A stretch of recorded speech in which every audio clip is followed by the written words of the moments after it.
Want to know more about different careers? CareerTrack is traveling across beautiful British Columbia to show a day in the life of various professions. Heavy equipment operators, social workers, VR designers, and mechanics. After all, it's one thing to read about a job, but it's another to see it in action. So join us as we explore some of BC's in-demand jobs.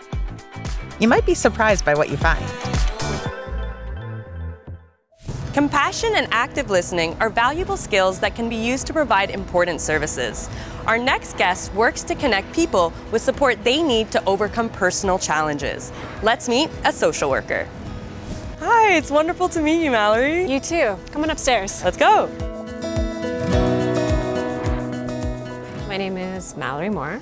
I am the Service Accessibility Manager at the Kootenay Career Development Society, and I'm in Nelson, BC.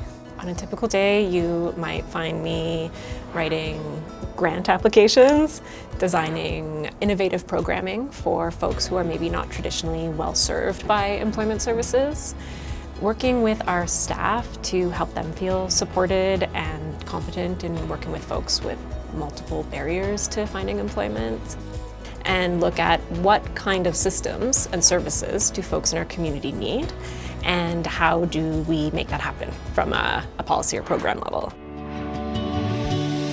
Mallory, can you walk me through some of the tools you might use to help your participants? One of the tools that we might use is CareerTrack.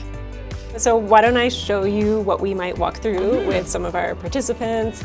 If we had someone who was interested in being a bus driver, we can just find it here, open it up. We have employment trends, we have a salary ballpark, and we have the type of education that folks might need, and really look at in our area what's the potential growth for this field and what the likelihood is of obtaining a job like this here in our local labor market.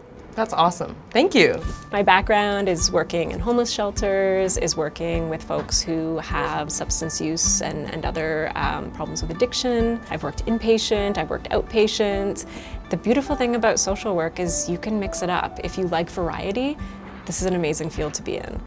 To be a registered social worker, you need to do a certain amount of professional development hours every year. So that could look like taking courses, it could look like self-study, maybe going to conferences. Mallory, how do you help participants whose needs may go beyond employment? A lot of our participants have needs beyond employment, housing needs, maybe food security, daycare is another big one, childcare. We work with community resources to fill gaps. So even though we specialize in employment here, we recognize it's only one part of a much larger picture. That's great to hear. I decided that I wanted to spend my life making the world a better place. So this felt like a really good way to do that. Mallory, today was really informative. Thank you. Thank you so much for coming. Once again, I'm Miriam for CareerTrack, reminding you that this career could be yours.